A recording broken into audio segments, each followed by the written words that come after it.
네, 오늘 사무엘하 3장의 말씀 함께 나누도록 하겠습니다. 이제 다윗이 이제 왕이 되었습니다. 그런데 이제 또 해결해야 할 사울의 사람들이 있지 않습니까? 근데 길르앗 야베스 사람들에게 은혜를 베풀었습니다. 그런데 아브넬은 이스보벳을 이제 사울의 아들을 왕으로 세웠죠. 그랬을 때에 이제 다윗의 이제 군사였던 요압과 아비새, 아사헬이 함께 이제 전쟁에서 싸움에 나아갑니다. 그때 이제 막내였던 아사헬이 이제 지금 막 이제 그 아브넬을 쫓아갑니다. 끝까지 쫓아갑니다. 그래서 아브넬이 사무엘의 2장의 말씀인데 아브넬이 나를 쫓아오지 마라. 너 주변에 있는 사람들을 그냥 데려가고 나를 쫓아오지 마라. 내가 너를 죽일까 한다. 이렇게 이야기합니다. 근데 이제 아사헬은 끝까지 쫓아가고 결국은 아브넬에게 죽임을 당하게 되어지죠. 그랬을 때에 이제 요압이 아브넬을 쫓아가는 것을 이제 멈춥니다. 이제 그리고 3장의 말씀이 이제 기록되어져 있는데 3장에서는 이제 요압과 아브넬의 관계, 그래서 요압이 이제 결국은 아브넬을 이제 살해하는 장면이 이제 기록되어 있습니다. 근데 그 과정 가운데에서요, 아브넬의 이제 욕망에 대해서 우리가 좀 확인해 볼 필요가 있습니다. 아브넬이 이스보벳을 2장에서 기록되어 있는 것을 보면 왕으로 세웠다라고 이제 기록이 되어 있습니다. 이제 보면 2장 8절에 보면 사울의 군사령관 넬의 아들 아브넬이 이미 사울의 아들 이스보셋을 데리고 마하나미로 건너가 이제 이렇게 보면은 이스보셋이 사울의 아들로서 내가 왕이 되어야겠다라는 어떤 주체적인 선택을 통해서 왕이 되었다라는 것이 아니라 지금 이제 넬의 아들 아브넬이 이미 사울의 아들을 데리고 가가지고 왕으로 세웠다라고 이제 기록이 되어 있는 것을 확인할 수 있죠. 그러니까 이제 아브넬이 주체자가 되는 겁니다. 그러니까 자신의 어떤 능력과 힘과 권력이 그 당시 아주 높았던 거예요. 그리고 또 오늘 말씀에도 보면 아브넬과 이스보셋의, 그러니까 사울의 아들 왕으로 있는 이스보셋의 관계가 틀어지는 장면이 이제 또 기록되어져 있는데요. 그 이유는 3장 7절에 보면 사울에게 첩이 있었는데 이제 리스바라는 첩이 있었습니다. 근데 이제 리스바의 이제 첩과 함께 아브넬이 동침하였다는 사실이 이제 기록되어 있는 것이죠. 그러니까 아브넬의 권력은 죽은 사울의 첩과 동침할 정도로 높았고 욕망이 가득했다는 것입니다. 지금 이스보셋을 왕으로 세웠지만 앞으로 자신의 권력을 더 높여서 자신이 왕이 되고자 하는 마음이 있었던 거예요. 근데 자신이 어떻게 보면 이제 그 사울의 첩과 동침한 것에 대해서 이스보셋이 이제 왜 그래야 하였는지, 왜 그런 죄를 범하였는지에 대해서 지적하게 되어집니다. 그랬을 때 이제 아브넬이 이스보셋과 결별을 하고 다윗으로 이제 마음을 바꾸고 다윗에게 찾아간 것이죠. 그랬을 때 이제 다윗은 사울의 딸이었던 미갈, 자신이 블레셋의 포피 100개를 바치고 나서 얻은 딸을 미갈을 나에게 다시 보내라. 그러면 내가 너를 받아주겠다라고 이야기하죠. 그리고 미갈이 다시 다윗에게로 돌아오게 되어집니다. 이제 아브넬이 자신에게 어떤 충성되어진 이제 내 사람이 되었다라는 다윗의 마음 가운데에 좀 이제 안정감이 있는 모습들이 기록되어져 있는 것을 볼 수 있는데요. 왜냐하면 그만큼 아브넬 장군이 굉장히 사울의 군사령관으로서 큰 권력을 가지고 있었고, 그렇다면 이 다윗의 왕권 가운데에 이제 조금 더 안정감을 누리겠다라는 생각을 가지고 있었던 것 같습니다. 그런데 어떻습니까? 분명히 요압과 지금 그 동생의 아사헬이 죽었다는 것에 대해서 요압은 분노를 가지고 있었습니다. 그런데 다윗이 그를 받아들였다는 소식을 듣고 난 이후에 요압은 아사헬의 죽음을 갚아주기 위해서 이제 아브넬을 살해하는 장면이 기록되어져 있습니다. 인간의 어떤 욕망의 끝은요, 서로 간의 어떤 인간의 욕망과 자신의 그 뜻을 이루기 위한 욕망의 싸움들은 결국은 죽음 가운데로 몰아간다는 것을 저울에 모두가 깨닫는 시간 되어지길 원합니다. 아브넬 자신이 가지고 있었던 힘, 능력, 그래서 사울의 왕 이스보셋을 왕위로 세웠지만 어찌 보면 꼭두각시와 같은 왕으로 세워두었던 것입니다. 그리고 자신은 사울의 척과 동침하며 자신의 세력을 넓혀가면서 내가 어떻게 보면 이 나라를 이제 내가 세워나갈 수 있다. 내가 이스보셋을 이제 조정하면서 내 뜻을 이루어 나갈 수 있겠다라는 욕망이 가득 차 있었습니다. 그리고 이스보셋과 이제 깨어진 관계 가운데에서도 내가 다윗에게 가가지고 내 뜻과 내 욕망을 세울 수 있겠다.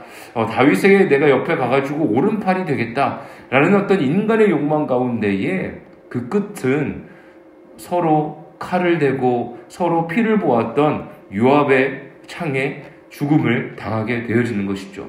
사랑하는 저와 우리 모두의 삶 속에요. 인간이 가지고 있는 내 안에 있는 욕망을 도사리고 있는 나를 언젠가는 내 욕망을 이루기 위한 뜻을 가지고 있는 이 죄성에 대해서 우리가 조심하고 주님의 말 앞에 내려놓고 매일의 이 기도의 시간 가운데에 우리의 마음을 돌아보고 회개하며 주님의 모습을 닮아가기에 애쓰는 저와 우리 모든 성도님들 되시기를 예수님의 이름으로 간절히 축복합니다.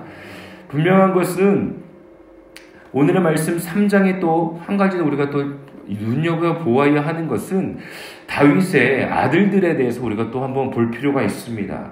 3장 1절에 보면 사울의 집과 다윗의 집 사이에 전쟁이 오래매 다윗은 점점 강하여 가고 사울의 집은 점점 약하여 가니라라고 기록되어 있습니다. 그리고 난 이후에 2절부터 5절까지 다윗의 자녀들에 대해서 기록이 되어져 있는데 우리가 너무나 잘 알듯이 암논, 다윗이 헤브론에서 아들들을 낳았으되 맏아들은 암논이라. 암논이 어떠한 자입니까? 그 자신의 이복 누이인 다말을 겁탈하지 않습니까? 그래서 또한 셋째인 압살롬이 그 이복 누이 다말의 오빠이지 않습니까? 그래서 압살롬이 분노해가지고 암논을 죽이지 않습니까? 이제 우리가 말씀을 계속 나아갈 때 사무엘하 13장에 기록되어 있는 말씀인데 이제 이복누이 다말을 겁탈한 암논을 압살롬이 죽입니다. 그렇다면 압살롬은 또 어떤 사람입니까? 압살롬은요, 아버지 다윗의 왕위를 넘보았고 반역했던 자입니다. 그리고 또 넷째 아도니아는 또 어떻습니까? 우리가 열왕기상 1장의 말씀을 보면은요, 이제 솔로몬이 왕이 되어지는 상황인데요. 솔로몬이 왕이 될 때 솔로몬보다 내가 형인데 어떻게 지금 솔로몬이 왕이 됩니까? 아도니아가 이제 다윗 이후에 왕으로 세움받기 위하여 스스로 왕위를 선택하고 계속 노리고 있는 장면들을 우리가 확인할 수 있습니다. 분명히 3장 1절에 보면 다윗은 점점 강하여진다. 그리고 사울의 집은 점점 약하여져 간다. 라고 기록은 되어 있는데요. 점점 강하여지는 모습이 정말로 하나님 말씀 가운데서 강하여지는 모습들이 우리가 기대하고 기록되어야 할 터인데 우리가 계속해서 이제 말씀을 나누어 가다 보면 아시겠지만 분명한 것은 그의 가문이 점점 육신의 것들은 강하여지고 있고 수많은 사람들이 다윗을 따르고 또한 그가 이스라엘을 통일하는 왕권 가운데에 어떻게 보면 정말 하나님께 쓰임받는 왕이었지만 그의 자녀들은 그의 가정은 무너지고 있는 모습들을 저와 우리 모두가 확인할 수가 있습니다. 우리의 삶 가운데에요, 하나님의 말씀이 우리의 삶 속에 가득가득 채워지고 우리 가문 가운데 다음 세대들 가운데에도 자녀들에게도 흘려보낼 수 있는 믿음의 자녀 되시길 예수님의 이름으로 축복합니다. 분명한 것은 왜 그렇다면 무너지는 가정이 되었습니까? 우리가 요즘 여호수아 말씀 나누었고 사사기의 말씀 나누고 있죠. 이 사무엘 상하 이 시대가 어떤 시대라고 했습니까? 사사시대가 끝나고 그리고 사사시대 가운데에 우리가 지난 주일날 바로 나눴죠. 인간의 왕이 없으므로 인간의 자신들의 소견대로 살았다. 자신들의 뜻대로 삶을 살아갔다라고 우리가 함께 말씀 나누지 않았습니까?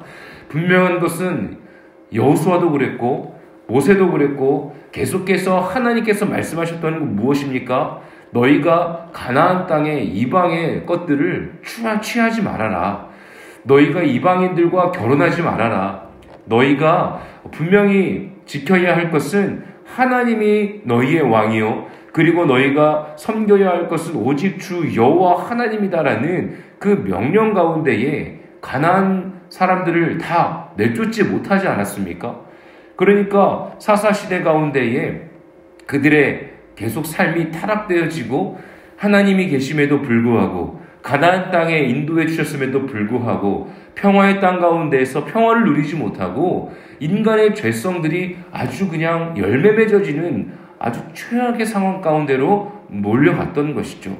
그래서 인간의 왕이었던 사울을 하나님께서 세워주셨지만 실패하였고, 왕 다윗도 지금 세워주셨는데 그의 삶 가운데에 이방 여인들을 드리기 시작합니다. 분명한 것은 하나님께서 이방 여인을 드리지 말라고 말씀하셨음에도 불구하고 그가 어찌 보면 자신의 목숨을 보호하기 위하여, 자신의 세력을 넓혀가기 위하여 이방 여인과 결혼하게 되어지고 그의 삶 가운데에 오점들을 남기게 되어지고 있는 것이죠. 저와 우리 모두의 삶 가운데에 하나님 외에 다른 신들을, 다른 우상들을 우리의 마음 가운데에 새기지 않는 저와 우리 모두가 되시기를 예수님의 이름으로 축복합니다. 저는 하나님만 믿습니다. 삼위일체 하나님, 예수님, 성령님을 따라 살아가는 삶을 삽니다 라고 고백할 수 있지만 하루하루의 삶을 돌이켜보면 내 안에 수많은 우상들이 존재하는 것들을 확인하게 되어집니다. 내가 하나님보다 더욱더 사랑하는 것이 무엇인지, 내가 주님의 뜻보다 오히려 내 삶을 내 생각대로 살아가고 있지 않은지, 그리하여 나의 가정 가운데에, 또한 나의 일터 가운데에 내가 나아가는 곳마다 예수 그리스도의 향기가 흘러가기보단 내 인간의 욕망이 또한 흘러가고 있지 않는지, 우리가 이 새벽 시간 가운데에 기도하며 주님께 묻고 나아갈 수 있는 믿음의 자녀 되시기를 예수님의 이름으로 간절히 축복합니다. 분명한 것은요, 욕망 가운데 따라 살아가는 삶은 결국은 죽음에 이른다는 것이죠. 사망에 이르는 삶이 아니라 영원하신 십자가의 부활의 은혜, 사랑의 은혜, 정말로 기쁨과 영광스러운 그 감사함의 자리로 나아갈 수 있는 삶이 되었으면 좋겠습니다. 이제 말씀에 계속해서 나아갈 때 보면 피해 전쟁, 아픔의 이야기들, 죄성의 이야기들이 끊임없이 나오고 있습니다. 하나님의 택하심과, 하지만 하나님께서 그래서 은혜를 베풀어 주시는 삶, 하지만 인간의 배교, 다시 용서, 다시 하나님께서 택하심, 그런데 다시 죄를 범하는 이 반복되어지는 삶의 역사들 가운데에 저와 우리 모두가 깨닫는 귀한 은혜의 시간 되시길 예수님의 이름으로 축복합니다. 우리의 삶을 주님께 맡겨드립시다. 주님께서 인도하실 것입니다. 두려워하지 아니하고 주님께서 우리에게 베풀어 주시는 은혜 가운데에 하나님의 말씀에 순종하며 나아가는 저와 우리 모든 성도님들의 가정과 일터 가운데에 하나님의 복된 은혜 선물이 충만하게 경험되시기를 예수님의 이름으로 간절히 축복합니다. 아멘.